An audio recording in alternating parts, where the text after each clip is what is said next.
Peace to the 12, man. I could have dropped this video 2 days ago, but I was trying to find a book with a page that I couldn't find it, so I just gave up. And I said, F it. So here we are now. Y'all see the title, man. African Jews were enslaved. That is correct. African Jews were enslaved. I probably title this video when it comes out. Jews in Africa were enslaved, or something like that. And it's exactly that. Alright. It's exactly that. And all I'm gonna do in this video is I'm gonna get a bunch of different books, and we're gonna get some scriptures like I always do. And I'm gonna get some maps at the end of this video just to further prove my point. So let's get into it, man. We're gonna start this off with Jeremiah chapter 2, verse 14. Is Israel a servant? Is he a homeborn slave? Why is he spoiled? Alright. It's a question that's being asked, and the answer to that question is simple. It's because we forsook our covenant. But let's get into all these different sources I'm about to pull, proving that these African slaves, they weren't just some random prisoner of war African slaves like they have you believe, or these were Israelites. All right, I've proven this a million times. Here's 1,000,001. So first book we're going to go is by a guy named Brian Edwards, guy born in 1743. He was a slave owner and British MP who wrote the first known history of the Caribbean. He was a staunch defender of the slave trade. Yeah, he was a devil. So, Brian Edwards wrote a book called The History, Civil and Commercial of the British West Indies. Right? We're going to go to page 250. We're going to go down to here. And he's going to talk about the slaves are going to be singing to something, and he's not going to understand what they're singing to, but I'm going to let you know what they're singing to. So anyway, let's get into it. So this is, what's this book called? The History, Civil, and Commercial of the British West Indies by Brian Edwards. We're going to go to page 250. We're going to go down to here, this highlighted portion. It says, Saturday, December 10th. This day, as usual, a half holiday from 12 o'clock for the Negroes. Friday, December 16th, 3 Guinea ships being in the harbor, full of slaves from Africa. I testified a wish to visit the ships previous to the sale. I would have visited them privately and unexpectedly, but it was not practicable. Everything was prepared for our visit, as the least observant eye might have discovered. In particular, I was disgusted with a general jumping or dancing of the Negroes on the deck. Man was probably fixing his face, mad as hell that they was dancing, right? Like it is now, right? Go look up that video. I showed you guys this in one of my older videos. I don't remember the name of the song, but it's a song. It's like, Go watch that music video. Or it's not even a music video. Go watch that brother perform and look at the faces of the crowd. They was disgusted when they found out the person who sung that song was a so-called black man. And that's probably the face that he had. Anyway, I was disgusted with the general jumping or dancing of the Negroes on the deck, which some, and perhaps many of them, did voluntarily, but some under force or control, for I saw a sailor more than once catch those rudely by the arm who had, I can't read what that says. Anyway, dancing, and by gesture menaced them to repeat their motion, to clap their hands and shout their song of Yah, Yah. So they were singing a song saying Yah, Yah, which I understood to mean friends. No, sir, it does not mean friends, but we'll get into that. Independent of this, and when I insisted on the dance being stopped, I must say that the people, with exception to one single woman, seemed to under no apprehensions, meaning he told them to stop singing and dancing, and they just ignored his ass. But he said they were singing Yah, Yah, and he thought it means friends. No, dummy. They were singing to the Most High. All right, Psalm 68 and 4. Sing to God. Sing praises to his name. Extol him who rides on the clouds. By his name, Yah. And rejoice before him. Look, Y-A-H. Y-A-H. See that? The word Yah. Now, if you read it in the Standard King James Version, it says Jah because they have the J there, but understand something. There is no J in the Hebrew, nor is there a J in the Greek. Matter of fact, the letter J was created in the 1500s. So it's really a Y. All right. So it's Yah. So let's continue on. Let's go to another book by a guy named Richard Francis Burton. He was a British explorer. He was famed for his travels and explorations in Asia, Africa, and South America, as well as his extensive knowledge of languages and cultures. He was born in 1821. We're going to go to his book, A Mission to Galil, King of Dahomey, page 23. Down to here. This book came out in 1864. He says, some of the kidnapping tales that still linger on this coast show the straits into which, at times, men were driven for a cargo. In a bone where the people are Negro Portuguese. They are ever looking forward to hearing mass from the mouth of a priest. Right? And notice he said the word kidnapping, right? They're getting kidnapped and enslaved. He's talking about the Negro Portuguese. He's really talking about the black Portuguese Jews, who I've done multiple videos on. I'm not really going to get into that here, but that's really who he's talking about. They want to hear from the mouth of a priest. A Spaniard learning this dressed up a pair of ecclesiastics, landed them, and whilst the function was proceeding, seized the whole congregation and carried them triumphantly to market. So while they made like a synagogue, basically a mock synagogue, they used it as a trap to carry them all to a slave market. All right. Typical devilish tact from our enemies, especially Esau. So anyway, let's get to another book. This is Black Jews, The Religious Challenge of Politics versus Religion. This was published at Cambridge University Press, July 28th, 2009. Let's see what this says, this extract. It says, amongst the many religious groups to be found in the United States, one is remarkable and very little known, the Black Hebrews. This group shares structural characteristics common to many minorities, but is also distinguished by a dual identity derived from the experience of slavery and the cultural mix specific to the New World. Go to page 235 of this, Black Jews, Religious Challenge of Politics versus Religion. Page 235. These factors have a very specific significance. If we consider the presence of Judaism among the American Negroes, hundreds of thousands of slaves were transported to America from West Africa. During the trade, which started some 400 years ago, where traces of Judaism still remain among the Negroes of West Africa at that period. The question you should be asking is, how did they get those traces of Judaism in the first place? To the extent that they were persecuted, they were more likely than other Negroes to be seized during wars and sold as slaves. It is virtually certain that many part Jewish Negroes were among those sent as slaves to America. Part Jewish. There's no part. It was they were Jewish, so-called. They were Israelites. All right? And they were sent as slaves to America. How many of them would have been able to conserve some Jewish customs is another question. This conclusion put less recurrent Judaism in West Africa in the same place as those from which the Negroes were taken. It is shared by others such as Maurice de la Fosse, but most significantly it has been adopted by a class of educated black Americans as a key argument to demonstrate that the Jewish religion is the traditional religion of the Africans brought in slavery to the American continent. Now, it's funny that he said that because I have a book. I'm actually going to scroll down to it right now since he said that. By this guy, Herman Moll, who was a cartographer and engraver born in 1654. Cartographer is a person who makes maps. He said in his book, Atlas Geographus, or Complete System of Geography, Ancient and Modern, containing what is most used in all these words, Volume 4. We're going to go to page 39, and this is what it says. He says, we shall treat of the blacks when we come to Guinea, Negro land, and the Cape of Good Hope, where they inhabit. Leo says there are other kingdoms on the southern frontiers of this country, which are inhabited by a rich, industrious, and just sort of people. Judaism was the religion of the ancient Africans for a long time. That's what he said. And succeeded by Christianity, while Mohammedanism prevailed in the 208th year of the Hejra, when all the Jews, Christians, and possessors of the African religion that could be found were put to death.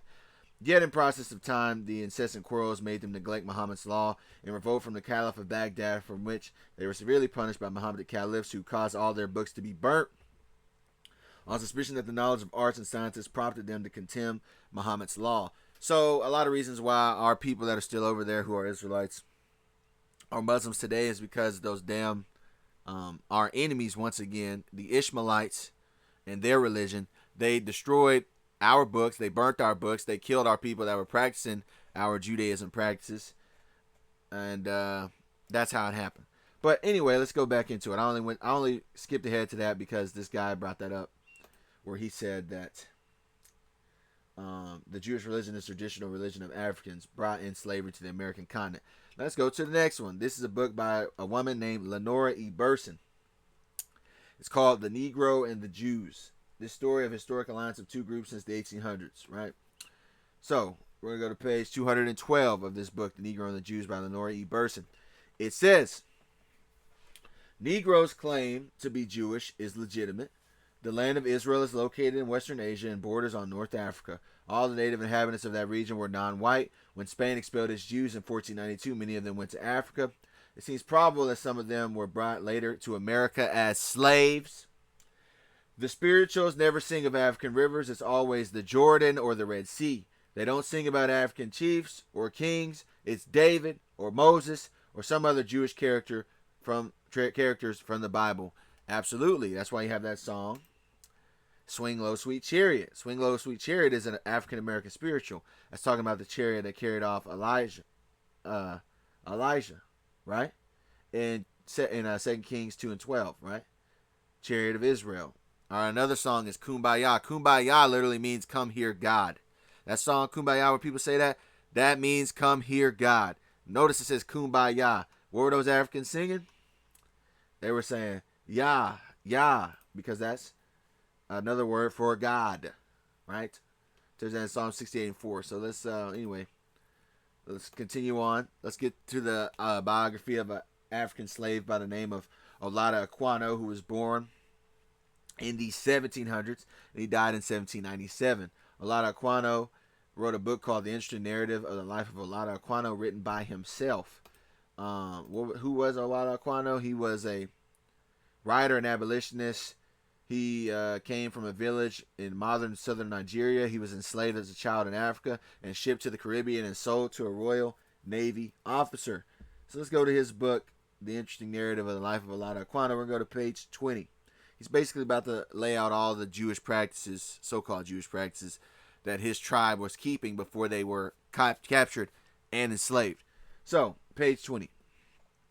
We practiced circumcision like the Jews and made offerings and feasts on that occasion in the same manner as they did. Like them also our children were named from some event, some circumstance, or fancied foreboding at the time of their birth. Right? He was named Olaudah, which meant victitude or fortunate. Anyway, we know in the scriptures, Genesis 17 and 10, this is my covenant which ye shall keep between me and you and thy seed after thee. Every man child among you shall be circumcised. And also name signs he was talking about. You can read about that in Genesis 29:32. And Leah conceived and bare a son, and she called his name Reuben, for she said, surely the Lord hath looked upon my affliction, now therefore my husband will love me. Right? So that's a name sign for a child. Let's continue on. Page 21.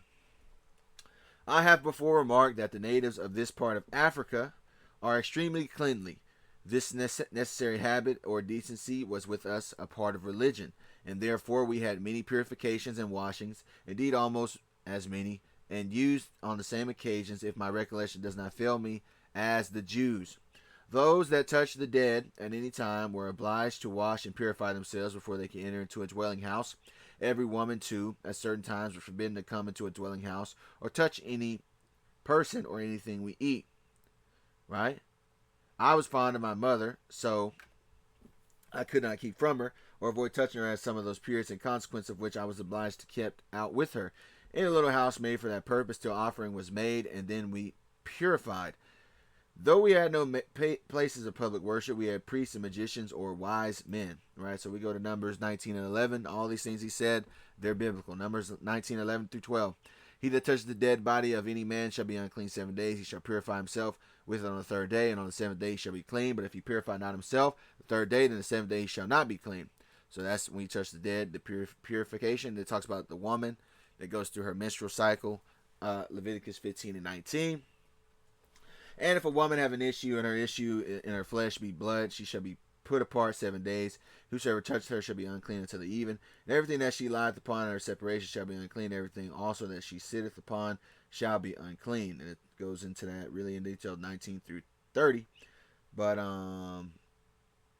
yeah, this is all what he was talking about. Also, Leviticus 15:30. And the priest shall offer for one a sin offering, the other for a burnt offering. The priest shall make an atonement for her, for the Lord, for the issue of her uncleanness. And let's go down to 33. And of her that is sick of her flowers, and of him that hath an issue of the man and of woman, and of him that lieth with her that is unclean. Right? He went into all this. Right? These are straight Levitical laws right here. We're going to go to page 26. He says, like the Israelites in their primitive state, our government was conducted by our chiefs or judges, our wise men and elders, and the head of the family with us enjoyed a similar authority over his household with that which is ascribed to Abraham and the other patriarchs. The law of retaliation obtained almost universally with us as with them, and even their religion appeared to have shed upon us a ray of his glory, though broken and spent in its passage or eclipsed by the cloud, with time, tradition, and ignorance might have enveloped it. Now, while law of retaliation, that's talking about person who is injured by another person is to be penalized in a similar degree, right? Like the scriptures tell you in Exodus 21:24, eye for an eye, tooth for a tooth, hand for hand, foot for foot, burning for burning, wound for wound, stripe for stripe, right? That's the law of retaliation. And Alana Aquano, for those you don't know, is part of the Igbo village. He was an Igbo of the Igbo tribe, all right? For those you don't know, nearly 1.5 million Igbo slaves were sent across the Middle Passage. All right, and these were Israelites.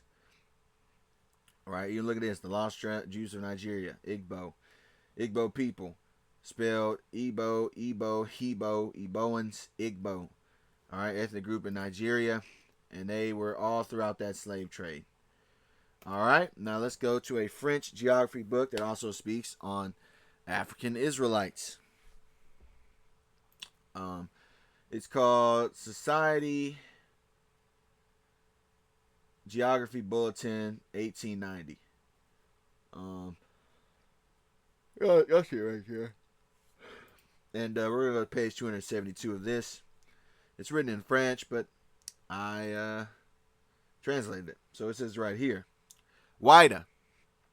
Fida, Wada, Wuda, Judah. Judah is a town ancient, frequented since the 16th century by port slavers, who gave him his name. Its inhabitants were said to be Judaics, and they were indeed considered as a remnant of the scattered tribes of Israel. Now notice he said Wida, also Judah or Judah, they have been known as the scattered tribes of Israel. Now I mention that because you have modern day so-called alleged Christian apologists who say, oh, the Wida had nothing to do with the Israelites. You know, people just making that up.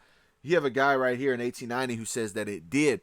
They were considered the children of Israel. But it doesn't surprise me because most Christian apologists, they get paid by other groups to delegitimize us. And they don't really want a civil discourse. They just want to try to poke holes in our proof so that they can prove to their audience that we are not the Israelites. But there's so much audience that floods their narrative that it's pretty much undeniable at this point. I mean, hell, you can't even go anywhere without seeing everybody talking about it, all right, including other so-called whites who did their little TikToks and YouTube videos saying, yeah, I think the so-called blacks are Israelites, because it's true. you can't really argue with something that's just true, because eventually the truth's always going to come out every single time.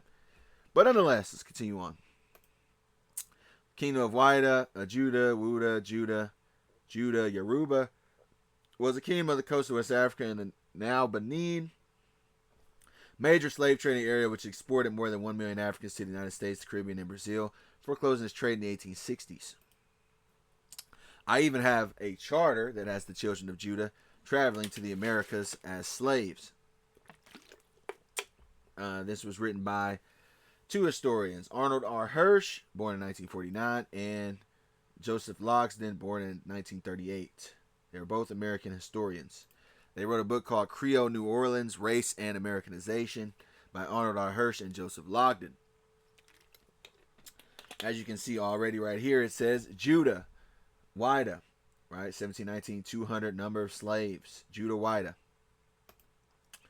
Right? It makes the Isaiah 11 and 12. And he shall set up an ensign for the nations, and shall assemble the outcasts of Israel, and gather together the dispersed of Judah from the four corners of the earth. Right? So notice he says Judah, Wida. Let's continue. Page 69. The Indies had a trading post at Judah, the Gulf of Benin. The Portuguese were taking the upper hand at Judah. The slave trade at Judah was becoming uncertain and unprofitable. Page 67, the slave trade from Senegal intensified after 1725. Between February 1726 and January 1731, 12 slave ships from Senegal landed 3,259 slaves at Belize at the mouth of the Mississippi River. During the same period, one ship from Judah landed 464 slaves at the same port. So let's continue on. Let's go to a guy, Richard Francis Burton. Same guy I mentioned earlier. We go to his book, A Mission to Galil, King of Dahomey. He says, the eye dwells with delight upon the numerous country villages like the 115 towns of the tribe of Judah, and upon the thin forest of palms rising from the tapestry herbage here waving. They are cut short, which combine to make this spot a paradise of Dahomey land. Alright, I already went to Herman Moll and how he said Judaism was the religion of the ancient Africans for a long time. I already went to that. Now, let's look at some maps that document the fact that black African Jews existed. Yes, I said maps, plural. So we're going to go to Yale University. Yale University is a leading edge science research and boasts one of the country's best performing arts and literature programs. It's very hard to get into Yale University. It's what's known as an Ivy League school. We're going to go to Yale University Library right here. It says Africa, performed by Sir Danville under the patronage of Duke of Orleans, revised and improved by Mr. Bolton E. Right? This is from Yale University. See it right here. All right, Yale University, this map. It says Nigritia. Nigritia was another word for Negro land. All right, archaic term in European mapping. Nigritia, Negro land, right? Area populated with Negroes. All right, for those that know, Negro land consists of Senegal, Mauritania, Mali, Guinea-Bissau, Sierra Leone, Liberia, Ivory Coast, Ghana, Burkina Faso, Niger, Nigeria, Chad, Cameroon, Benin, Togo, and the Gambia. So in this map, when we zoom in, it says what? Lam Lim, Nigritia, Lam Lim. According to Idris, the land hereabout was peopled by Jews. It was peopled by Jews. Let's get another map. Here's another map. Mind you, where was that from? That was from what? Yale University Library. Let's get another one. Here's another map. Guy by the name of Livio Sanudo, an Italian writer, an Italian map maker to be specific.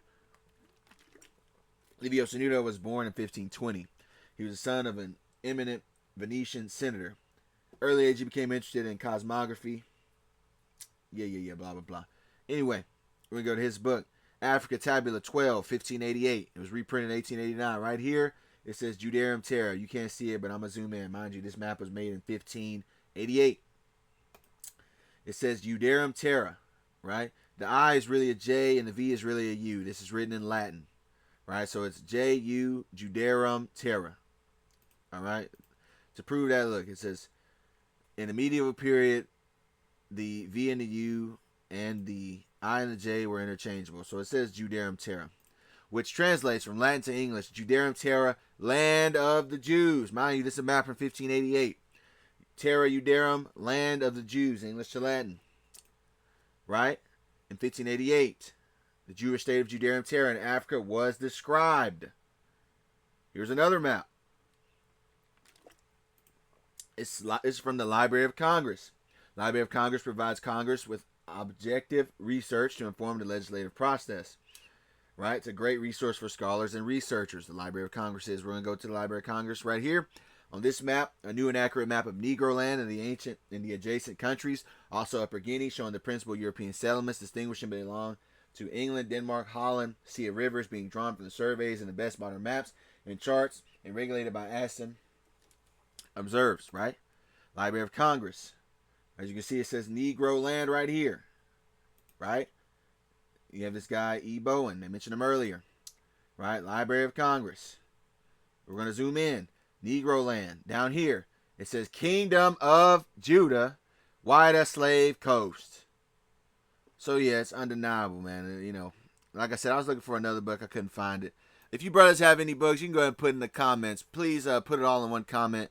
And the brother that does that, if he wants to do that, I will pin that comment so not only myself but others can research on their own. So, anyways, man, with that, yeah, it just once again shows you that yes, African Jews were enslaved. Um, and I don't really have anything else to say. The proof was in the pudding. I proved everything I had to say.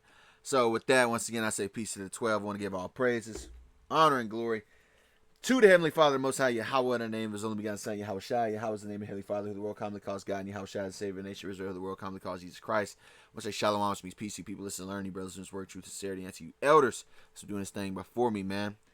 Till the next one, I'm going to get on out of here. Go on. Shalom.